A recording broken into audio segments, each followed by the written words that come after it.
আসসালামু আলাইকুম। সবাই কেমন আছেন? আশা করি সবাই ভালো আছেন। আজ আপনাদের জন্য নিয়ে এসেছি গল্পের তৃতীয় পর্ব। আশা করি গল্পটি আপনাদের ভালো লাগবে। তাহলে চলুন শুরু করা যাক। এবার আমি বাধ্য হলাম ফাতেমাকে মলম লাগিয়ে দিতে। আমি ফাতেমার সামনে বসে ওর হাত থেকে মলম নিয়ে একটু মলম বের করে যেই না ওর হাতে লাগাতে যাব, অমনি ফাতেমা হাত সরিয়ে নিল। আমি বললাম, কি হলো? হাত এদিকে দাও, আমি লাগিয়ে দিচ্ছি। ফাতেমা বলে, না, আপনাকে কষ্ট করতে হবে না, আমি লাগাতে পারবো। আমি কিছু না বলে ফাতেমার গা ঘেঁষে বসে ওর হাত টেনে ধরে যেই না মলম লাগিয়েছি, হঠাৎ ফাতেমার চিৎকার দিয়ে এক হাতে আমার হাত খামছে ধরে, অন্য হাতে আমার কাঁধ শক্ত করে ধরে আমার বাহুতে কামড় দিয়ে বসে। আমি ব্যথায় চোখ বন্ধ করে নিলাম, দাঁতে দাঁত চেপে হজম করে গেলাম। বুঝতে পারলাম মলমটা লাগানোতে খুব জ্বালা করছে পোড়া জায়গাগুলোতে। এবার আমি ফু দিয়ে দিয়ে লাগাতে লাগলাম। মলম লাগানো শেষ করে বসে রইলাম, কিন্তু ফাতেমা এখন আমাকে আগের মতো ধরে আছে। আমি বললাম, মলম লাগানো হয়ে গেছে, এবার তো ছাড়ো। আমার কথা শুনে ওর যেন চমক ভাঙলো। ফাতেমা একটু কেঁপে উঠে বলে, হয়ে গেছে। এই বলে আমাকে ছেড়ে দিয়ে সরে বসলো। আমি ছাড়া পেয়ে নিজের হাতের দিকে তাকিয়ে দেখি যেখানে ফাতেমা খামচে ধরেছে সেখানে 4টা নখের দাগ জলজল করছে। নখগুলো ডেবে গিয়ে ক্ষত সৃষ্টি হয়েছে, সেখান থেকে এখন রক্ত বের হচ্ছে। শার্টের বোতাম খুলে কাঁধের দিক থেকে শার্ট সরিয়ে বাহুর দিকে তাকিয়ে দেখি সেখানেও কামড়ে রক্ত বের করে ফেলেছে। এসব দেখে এবার আমার মাথা গরম হয়ে গেল। এমনটা কেউ করে? কি ডাকাত মেরে বাবা! কথায় আছে না, উপকারের ফল অপকারই হয়। আমি এবার ফাতেমাকে ধমক দিয়ে বললাম, এই মেয়ে, এই দেখো তুমি কি করেছো, কেউ এমনটা করে? ফাতেমা ধীরে ধীরে চোখ তুলে আমার দিকে এক নজর তাকিয়ে আবার ক্ষতস্থানে চোখ বুলিয়ে বলে, সরি, আমি বুঝতে পারিনি কিছু, সত্যি বলছি, আমি ইচ্ছে করে করিনি। এই বলে কান্না করে দিল। বুঝতে পারলাম আমার ধমকে ভয় পেয়েছে। তারপরও আমি আমার রাগ দমন করতে পারলাম না। আমি আবার রাগ দেখিয়ে বললাম, এই মেয়ে, একটা কথা বলো তো, তোমার এত চোখের পানি কোত্থেকে আসে? কিছু বলতেই পারি না, অমনি নদীর বাঁধ খুলে দাও। কি আজব! তুমি শুধু এরকম নাকি তোমার মতো সব মেয়েরাই এরকম? আমার কথা শুনে ফাতেমা এবার আরো জোরে কান্না করতে লাগলো। এবার আমার কানে যেন শুধু কান্নার ধ্বনি শোনাচ্ছে। আমি আর সহ করতে পারছি না ওর কান্না। আমি বললাম, উফ, অসহ্যকর। এই বলে রুম থেকে বেরিয়ে এলাম। এদিকে ফাতেমাও বুঝতে পারলো আমি ওকে না ছাড়লে ও নিজে থেকে কোনোভাবেই এই বাড়ি থেকে বেরোতে পারবে না। তাই আর চেষ্টা না করে কম্বলটা গায়ে দিয়ে গুটিসুটি মেরে শুয়ে পড়লো। এখন দুপুর 1টা বাজে। কাল রাত থেকে এ পর্যন্ত মেয়েটিকে না খাইয়ে রেখেছি, নিশ্চয়ই ওর এখন খিদে পেয়েছে। এই ভেবে আমি কিছু খাবারের অর্ডার করলাম। প্রায় আধা ঘন্টা লেগে গেল খাবার আসতে। আমার জন্য কিছু খাবার রেখে বাকি খাবার মেয়েটিকে দেওয়ার জন্য রুমে গেলাম। রুমে এসে দেখি কম্বল মুড়ি দিয়ে শুয়ে আছে। আমি খাবার টি টেবিলের উপর রেখে ফাতেমাকে ডাক দিলাম। আমি বললাম, এই মেয়ে, উঠে পড়ো, খাবারটা খেয়ে নাও। দেখি কোনো সারা শব্দ নেই, এখনো ঘুমোচ্ছে। আমি আবার ডাক দিলাম, কি হলো, শুনতে পাচ্ছ না? তোমার জন্য খাবার এনেছি, উঠে খেয়ে নাও। এবার ফাতেমা একটু নড়ে চড়ে উঠল। তারপর আমার দিকে এক নজর তাকিয়ে বলে, আমার খিদে নেই, আমি খাবো না। আমি বললাম, দেখো, তখন না হয় হাতে পায়ে জ্বালা করছিল বলে মলম লাগিয়ে দিয়েছিলাম, এখন আবার এটা ভেবো না। তুমি খাবে না বললে আমি তোমাকে জোর করে খাইয়ে দেব, তাই বলছি চুপচাপ উঠে খেয়ে নাও। ফাতেমা বলে, আমাকে নিয়ে আপনার এত ভাবতে হবে না, আমি খাবো না, খাবারটা নিয়ে যান। আমি বললাম, দেখো, আবার আমাকে টর্চার করতে বাধ্য করো না, তাহলে কিন্তু এর ফল ভালো হবে না। আর এমনিতেও না খেয়ে থাকলেও টর্চারের পরিমাণটা কিন্তু কম হবে না, তাই চুপচাপ খেয়ে নাও। আমার কথা শুনেও ফাতেমা চুপচাপ শুয়ে রইল। আমি আবার বললাম, কি হচ্ছে এটা? আমার কথা কি তোমার কানে যাচ্ছে না? ওঠো বলছি। ফাতেমা এবার অনিচ্ছা থাকা সত্ত্বেও ভয়ে ভয়ে উঠে বসলো। হাত পা পুরো শরীর থরথর করে কাঁপছে, চোখ মুখ লাল হয়ে গেছে, গালের থাপ্পড়টা এখনো স্পষ্টভাবে ফুলে আছে। বাসের মধ্যে কালকে দেখা মেয়েটি আর আজকে আমার বেডরুমে খাটের উপর বসে থাকা মেয়েটির মধ্যে আসমান জমিনের তফাৎ। আমার টর্চারে শরীর চেহারার নকশাটাই পাল্টে গেছে। তবে আমার একটুও মায়া হচ্ছে না, বারবার কালকের ঘটনাটা মনে পড়ে যাচ্ছে। আমি খাবারটা সামনে দিয়ে রুম থেকে বেরিয়ে এলাম। তারপর নিজের খাবারটা খেয়ে নিলাম। প্রায় ঘন্টা খানেক পর গিয়ে দেখি মেয়েটি খুবই সামান্য কিছুই খেয়েছে, আর বাকি খাবারটা প্যাকেটেই পড়ে আছে। দেখি ফাতেমা আবার ঘুমিয়ে পড়েছে। ভালোই হলো, ও যত ঘুমোবে তত আমার জন্য ভালো। আমি কিছু না বলে চলে এলাম। আবার রাত হওয়ার জন্য ওয়েট করছি। রাত হলেই মেয়েটিকে তার হোস্টেলের সামনে নামিয়ে দিয়ে আসবো, মনে মনে এমনটাই ভেবে রাখলাম। বিকেলের দিকে স্বপন এলো। এসেই ফাতেমার কথা জিজ্ঞেস করলো। স্বপন বলে, কি রে, মেয়েটি কোনো উত্তাপ্ত করেনি তো? আমি বললাম, না, তেমন কিছু করে উঠতে পারিনি, তবে পালিয়ে যাওয়ার চেষ্টা করেছিল, কিন্তু পারিনি। স্বপন অবাক হয়ে বলে, কি বলছিস তুই? মেয়েটি পালিয়ে যাবার চেষ্টা করেছিল? কথাটা শেষ হতেই ওর চোখ পড়ে আমার হাতের দিকে। স্বপন অবাক চোখে তাকিয়ে থেকে বলে, কিরে, তোর হাতে কি হয়েছে? আমি হাতের দিকে তাকিয়ে বললাম, কি হবে আবার? মেয়েটি খামচে ধরেছে। স্বপন বলে, বলিস কি রে, কেন? আমি এবার বিরক্ত হয়ে বললাম, এই, তোর সব কথাতেই এত কৌতূহল কেন জানার? স্বপন বলে, না মানে কৌতূহল হবে না জানার? আমি কি জানতে পারি না? এই বল না, কি হয়েছিল? আমি একটু বিরক্ত হয়ে সব কথা ওকে খুলে বললাম। আমার সব কথা শুনে স্বপনের চোখ কপালে উঠে গেল। স্বপন বলে, আরে ব্যাস, মেয়েটি তো দেখছি দুর্দান্ত চালাক। আমি বললাম, যতই চালাক হোক, তবে আমার সাথে চালাকি চলবে না। আমি কে এটা ওকে হারে হারে বুঝিয়ে দেব। আমার ইমেজ নিয়ে খেলা ও নিজেও জানে না ও কার সাথে পাঙ্গা নিয়েছে। স্বপন বলে, এখন কি ভাবছিস? মেয়েটিকে নিয়ে কি করবি? আমি বললাম, আপাতত মেয়েটিকে ওর হোস্টেলের সামনে নামিয়ে দিয়ে আসবো। স্বপন বলে, যদি মেয়েটি না আসে, যদি ধর মেয়েটি পালিয়ে যায়, নয়তোবা নিজের গ্রামের বাড়িতে চলে যায়, তখন কি করবি? আমি বললাম, আমার মনে হয় না এমন কিছু করবে, কারণ গ্রাম্য মানুষদের মানসম্মান খোয়ানোর ভয় একটু বেশিই থাকে। তাই আমার বিশ্বাস, আমি যা বলবো সে তাই শুনবে।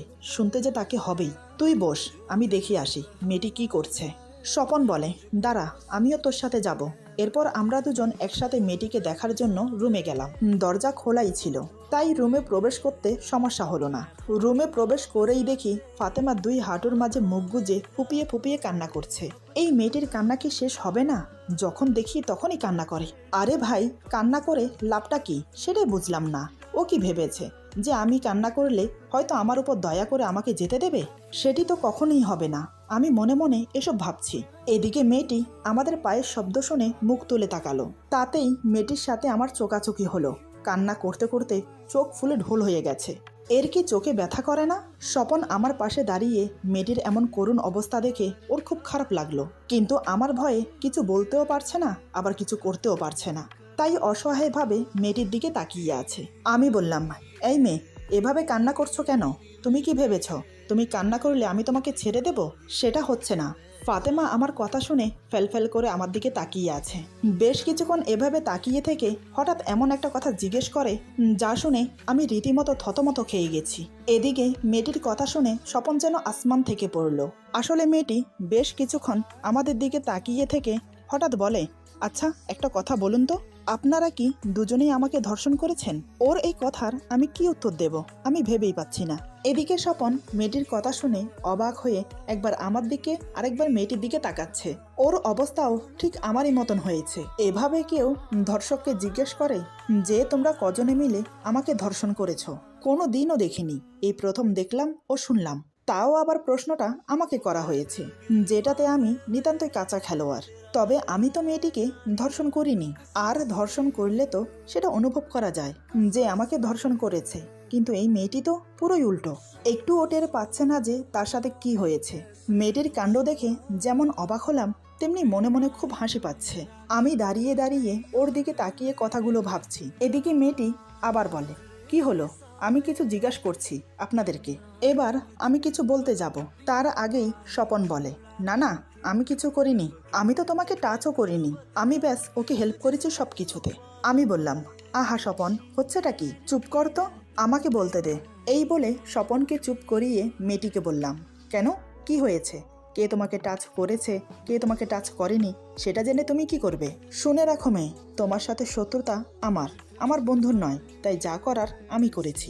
আমার কথা শেষ না হতেই হঠাৎ মেয়েটি পাশে থাকা ফুলদানি তুলে আমার মুখের উপর ছুঁড়ে মারলো। ফুলদানি এসে সোজা আমার কপালে লাগলো, সাথে সাথে সেখানটায় কেটে রক্ত বেরোতে লাগলো। আমি ব্যথায় কুকিয়ে উঠে মেঝেতে বসে পড়লাম। এটা দেখে স্বপন দৌড়ে এসে আমাকে নিয়ে ব্যস্ত হয়ে পড়ল। সেই সুযোগটাই মেয়েটি কাজে লাগালো। যখন দেখলো স্বপন আমাকে নিয়ে ব্যস্ত হয়ে পড়েছে, তখনই মেয়েটি পালানোর চেষ্টা করলো, কিন্তু সফল হতে পারল না। তার আগেই আমার চোখে পড়ে গেল। আমি স্বপনকে বললাম, স্বপন, ওকে আটকা, ও যেন কোনোভাবেই বাড়ি থেকে বেরোতে না পারে। স্বপন বলে, কিন্তু তোকে এই অবস্থায় রেখে আমি কি করে যাই? আমি বললাম, আমাকে নিয়ে ভাবিস না, আগে ওকে আটকা, ও চলে যাচ্ছে যে। স্বপন আমাকে ছেড়ে ফাতেমার পিছনে ছুট লাগালো। এদিকে মেয়েটির শরীর অসুস্থ হওয়ার কারণে মেন দরজা পর্যন্তও যেতে পারেনি। তার আগেই স্বপন গিয়ে মেয়েটির সামনে দাঁড়ায়। স্বপন দুই হাত মেলে মেয়েটিকে আগলে ধরে বলে, এত সহজে পালাতে পারবে না, তুমি কিন্তু ধরা পড়ে গেছো। তুমি নিজেও জানো না তুমি কার পাল্লায় পড়েছো। মেয়েটি বলে, প্লিজ আমাকে যেতে দিন। স্বপন বলে, সেটা তো হবে না। তোমার জন্য কি আমি আমার মাথাটা দিয়ে দেব বলে হওয়ার জন্য? তুমি ওকে চেনো না, ও করতে পারে না এমন কোনো কাজ নেই। তাই বলছি, ও তোমাকে যা বলে তাই শোনো। ওর কথা মতো চললে তোমারও মঙ্গল, আমারও মঙ্গল। এদিকে মেয়েটি যখন দেখলো স্বপন তাকে ধরছে না, শুধু পথ আগলে দাঁড়িয়ে আছে, তাও আবার দূরত্ব বজায় রেখে, তাই সে আবারও পালানোর চেষ্টা করলো। কিন্তু স্বপন গাধাটা একটা বলদ, সে ফাতেমাকে না ধরে হাইডুডুর মতো দুই হাত মেলে একবার এদিকে আরেকবার ওইদিকে গিয়ে ফাতেমাকে আগলে দাঁড়াচ্ছে। এদিকে ততক্ষণে আমি কপালের রুমাল চেপে ধরে উঠে এসেছি, তবে এখনো কপাল থেকে রক্ত পড়ছে। মেয়েটির সাহস দেখে আমি আশ্চর্য হয়ে গেলাম। আমার কপালে আঘাত করে পালানোর চেষ্টা, ওকে তো আমি। কথাটা মনে মনে ভাবতে ভাবতে ড্রয়িং রুমে এসে স্বপনের কাণ্ড দেখে আরো মেজাজ খারাপ হয়ে গেল। মেয়েটিকে না ধরে এসব কি করছে ও? আমি চেঁচিয়ে বললাম, কি করছিস তুই গাধা? মেয়েটিকে ধরতে বলেছি আমি, মেয়েটির সাথে হাইডুডু খেলতে বলিনি। স্বপন বলে, আমি ধরতে পারবো না, আমি তো আগলে রেখেছি, এখন তুই এসে ধর। ওর কথা শুনে আমি তো অবাক, কি বলছে ফাজিলটা? আমি বললাম, কেন তুই ধরতে পারবি না কেন? স্বপন বলে, আমি কি পাগল নাকি? যাকে তুই টাচ করেছিস তাকে আমি টাচ করি কি করে বলতো? আমার দ্বারা সেটা হবে না। আমি বললাম, কি আবল তাবল বলছিস? আমি টাচ করলে তুই টাচ করতে পারবি না কেন? ও কি আমার ঘরের বউ নাকি যে তুই ওকে টাচ করতে পারবি না? স্বপন বলে, আরে বাবা, হতে কতক্ষণ? এমনও তো হতে পারে যে কোনো এক সময় এই মেয়েটি তোর বউ হতে পারে। ওর কথা শুনে আমার মাথায় রক্ত উঠে গেল। কি যা তা বলছে ও? আমি বললাম, তোর কি মাথা খারাপ হয়েছে? কি আবল তাবল বলছিস? ফালতু বকবক না করে ওকে ধর। স্বপন বলে, আরে আজকাল ট্রেন্ডিংয়ে এটাই চলছে, প্রথম ঝগড়া তারপর ভালোবাসা। এখন তুই এসব ছাড় তো, আগে তোর আমানত তুই ধর, আমাকে রেহাই দে। আমি কিন্তু আর পারছি না হাইডুডু খেলতে। আমি স্বপনের দিকে অগ্নি দৃষ্টি নিয়ে তাকিয়ে ফাতেমার কাছে গিয়ে ফাতেমার হাত শক্ত করে ধরলাম। আমি ফাতেমার হাত ধরতেই ফাতেমার চিৎকার চেঁচামেচি শুরু করে দিল, সাথে নিজেকে ছাড়ানোর আপ্রাণ চেষ্টা করছে। এদিকে আমি ফাতেমাকে টেনে হিচড়ে রুমে এনে খাটের উপর ছুঁড়ে ফেলি। ফাতেমা ব্যথা পেয়ে কুকিয়ে উঠল। ফাতেমা কান্না করতে করতে দুই হাত জোর করে বলে, প্লিজ আপনার দুটো পায়ে পড়ি, আমাকে যেতে দিন, দোহাই আপনার। আমি খাটের উপর এক পা রেখে হাঁটুর উপর হাতের ভর দিয়ে দাঁতে দাঁত চেপে রাগে গজগজ করতে করতে বললাম, তোর তো সাহস কম না, আমাকে আঘাত করিস? ভেবেছিলাম রাত গভীর হলেই তোকে হোস্টেলে নামিয়ে দিয়ে আসবো, কিন্তু তুই কি করলি? আমাকে আবার আঘাত করে বসলি। পুরনো ঘা এখনো শুকায়নি, তার উপর আবার নতুন করে ঘা দিয়েছিস। এবার তুই দেখ তোর সাথে আমি কি করি। কাল অজ্ঞান হয়ে থাকার কারণে যেটা দেখতে পাসনি সেটা এখন সচক্ষে আবিষ্কার করবি। আমার অগ্নিমুক্তি রূপ দেখে মেয়েটি ভয় পেয়ে গেল। ফাতেমা আবার হাত জোর করে বলতে লাগলো, প্লিজ এমনটা করবেন না, আমার ভুল হয়ে গেছে, আমাকে ক্ষমা করে দিন, আপনি যা বলবেন আমি তাই শুনবো। আমি বললাম, ভুল করার আগে মনে ছিল না? এখন যখন ভুল করেই ফেলেছিস তার শাস্তি তো তোকে পেতেই হবে। এরপর আমি স্বপনের দিকে তাকিয়ে বললাম, তুই বাহিরে যা, এর সাথে আমার একটু বোঝাপড়া আছে। স্বপন বলে, ভুল করে ফেলেছে, মাফ করে দে, আর এমনটা করবে না ও, আমি ওকে বুঝিয়ে বলছি। আমি বললাম, তোকে বাহিরে যেতে বলেছি, জ্ঞান দিতে নয়, বাহিরে যা। স্বপন বলে, ঠিক আছে যাব, তবে তার আগে তোর মাথা ব্যান্ডেজ করতে হবে, এখনও যে রক্ত পড়ছে দেখতে পাচ্ছিস না? আমি বললাম, পড়ুক, যত মন চায় তত রক্ত পড়ুক, কোনো সমস্যা না, তুই এখন বাইরে যা। আমার কথা মতো স্বপন অনিচ্ছা থাকা সত্ত্বেও গুটি গুটি পায়ে বেরিয়ে যাচ্ছে। ও ঠিকই বুঝতে পারলো আমার সাথে তর্ক করে কোনো লাভ হবে না। এদিকে স্বপনকে বেরিয়ে যেতে দেখে ফাতেমা বলে, প্লিজ ভাইয়া, আমাকে ওনার সাথে রেখে আপনি যাবেন না, ওনাকে একটু বুঝিয়ে বলুন না, আমি আর করব না। মেয়েটির কথা শুনে স্বপন থমকে দাঁড়ায়, তারপর আমার দিকে এক নজর তাকিয়ে বলে, দেখো বোন, তুমি আমাকে ভাইয়া ডেকেছো, তাই তোমাকে আমি একটা কথাই বলবো, মাহির তোমাকে যা যা বলবে সেভাবে চলো, তাতেই তোমার জন্য মঙ্গল। তারপর আমার দিকে তাকিয়ে বলে, দেখ মাহির, মেয়েটি নিজের ভুল বুঝতে পেরেছে, ওকে এবারের মতো মাফ করে দে, মানুষ মাত্রই তো ভুল হয়। আমি অগ্নির দৃষ্টি নিয়ে স্বপনের দিকে তাকাতেই স্বপন গুটি গুটি পায়ে বেরিয়ে গেল। স্বপন বেরিয়ে যেতেই আমি সজোরে লাথি মেরে দরজা লাগিয়ে দিয়ে লক করে দিলাম। এটা দেখে ফাতেমা আতঙ্কে কেঁপে উঠল। ফাতেমা মনে মনে বলে, এখন এখন উনি আমার সাথে কি করবে? হে আল্লাহ, আমার সাথে তো যা হবার তা হয়েই গেছে, এখন তুমি এই মানুষরূপী জানোয়ার থেকে আমাকে বাঁচাও, একটু রহমত করো। আমার কিছু হয়ে গেলে আমার মায়ের কি হবে? আমার মার যে আমি ছাড়া আর কেউ নেই, রহমত করো আল্লাহ, রহমত করো। এই বলে দু হাত শক্ত করে চেপে ধরে চোখ বন্ধ করে মুখ গুজে কান্না করতে লাগলো। এদিকে রাগে আমার পুরো শরীর জ্বলছে, ইচ্ছে করছে মেয়েটিকে পিষে মেরে ফেলি, কিন্তু না, ওকে তো আমি টর্চার করে করে মারবো, তিলে তিলে ধুকে ধুকে প্রতিটা মুহূর্তে একটু একটু করে যন্ত্রণা দিয়ে মারবো। এই ভেবে আমি চট করে ফাতেমার সামনে গিয়ে ওর চুলের মুঠি টেনে ধরে মুখ উঁচিয়ে ধরলাম। তারপর একের পর এক থাপ্পড় মারতে লাগলাম। একটানা 4-5টা থাপ্পড় মেরে গাল টিপে ধরে বললাম, দেখ, এমনিতে আমি অনেক ভালো, খুবই শান্তশিষ্ট, তবে যদি একবার রাগ উঠে যায় তখন আমি জানোয়ারের থেকেও খারাপ হয়ে যাই। জানোয়ারেরা হয়তো একটু দয়া করে, কিন্তু আমার ভেতর একটু দয়াও অবশিষ্ট থাকে না। তাই আমার কাছে ভালো ব্যবহার বা দয়া এসব কিছু আশা করবি না, বুঝেছিস? আমার তো এখন ইচ্ছে করছে তোকে, তোর শরীরটাকে আছড়ে কামড়ে ছিঁড়ে ছিঁড়ে খাই। এদিকে কথা বলতে বলতে আমার চোখ পড়ে ওর ঠোঁটের দিকে। আমার থাপ্পড় খেয়ে মেয়েটির ঠোঁট ফেটে রক্ত বেরোচ্ছে। আমি কথা বলা শেষ করেই হঠাৎ মেয়েটির ঠোঁটে ঠোঁট ডুবিয়ে দিলাম।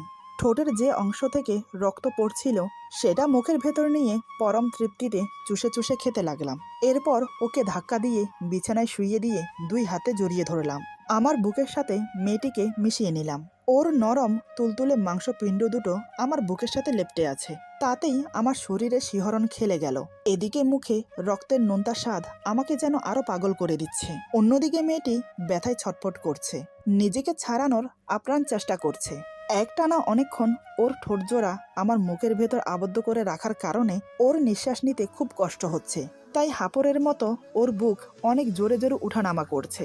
শেষমেশ থাকতে না পেরে আমার মাথার চুল খামচে ধরে শরীরের সর্বশক্তি দিয়ে হ্যাঁচকা টান দিল পেছনের দিকে।